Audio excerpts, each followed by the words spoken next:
The Wheel of Time, a fantasy drama series on Prime Video, immerses viewers in a magical realm where a sinister force threatens to devastate an already chaotic world.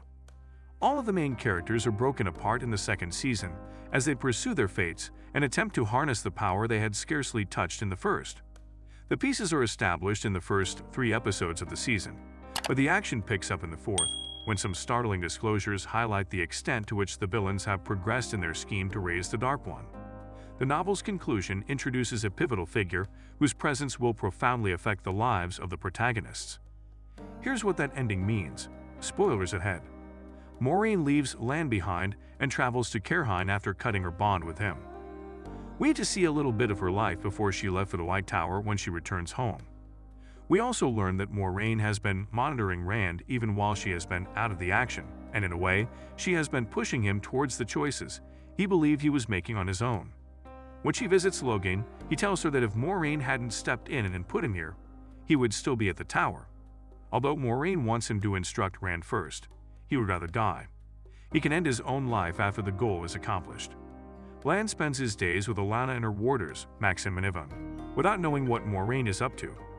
He's been thinking a lot about their relationship being severed, and he's still attempting to understand the poem in the dialect he took from Moiraine. Olenna says he ought to accompany them back to the tower. Nynaeve has passed her acceptance, and she will soon require a warder of her own, she says. But Lan isn't quite ready to dive back into that kind of activity just yet. Nynaeve is still engrossed in her image of the arch at the tower. Does that really look that real? She lived a wonderful life with her daughter, who is no longer with us, and spent years inside the arch, even if it wasn't real in this world. Liandrin urges her to concentrate on her abilities while attempting to comfort her. She also informs Nynaeve about the Seanchan attack, in which the enemy captured Perrin and Loial. Nynaeve chooses to assist her companions in spite of Liandrin's warning not to act hastily, but this choice takes her in a completely unanticipated direction. Lyn, meanwhile, learns that she unintentionally struck a bargain with the devil, putting both Mat and herself in jeopardy. Rand encounters a horrifying reality at approximately the same moment that causes him to start doubting everything and everyone in his immediate environment. Rand made the decision to let his friends in the outside world believe he had died after realizing he could channel and was the Dragon Reborn. He retreated into the darkness, attempting to master his abilities. But as this episode reveals, he was being nudged by both the good and the bad folks, so his choices weren't totally his own. Moiraine made an effort to locate Rand after he left, and she learned they hadn't destroyed the Dark One. She is aware that he is the only person who can aid in this battle against the darkness, but she is unable to assist him because she has lost her powers. There is only one person who can assist him because she is unable to take him to the tower. She knows that Rand would look for Logan, so she purposefully brings him to Caerhyn.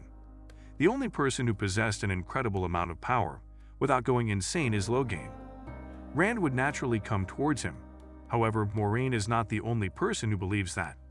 It appears that the young dragon has also been overtaken by the army of the Dark One. Rand and Selene, the innkeeper, are seen to be in a friends with benefits relationship in the second episode of this season.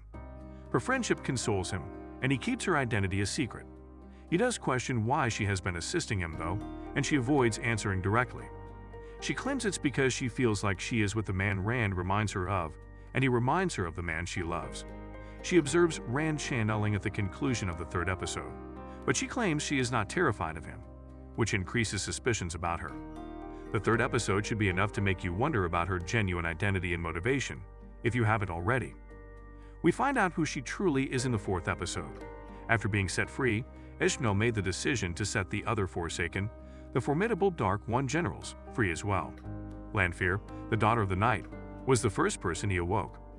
Ranked second only to Ishmael in terms of power among channelers, Lanfear is a formidable opponent. It seems that she has assumed Selene's form in order to go throughout the world. The Old Tongue poetry was a component of a prophecy that indicates the return of Lanfear.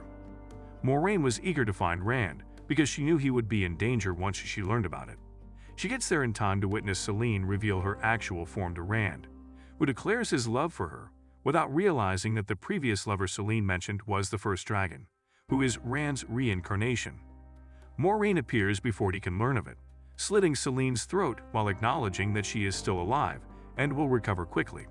She and Rand flee, attempting to get as far away from her as they can, knowing they will be destroyed if she finds them. The full scope of the Dark One's influence becomes evident to Lyn upon learning that Liandrin arranged for her to meet with Ishamael. This indicates that Liandrin has joined the dark side and is one of the Forsaken. She only wanted to bring Mat to Ishamael, which is why she had him run away with Lyn after holding him in secret prison. This implies that she has similar goals for Nynaeve.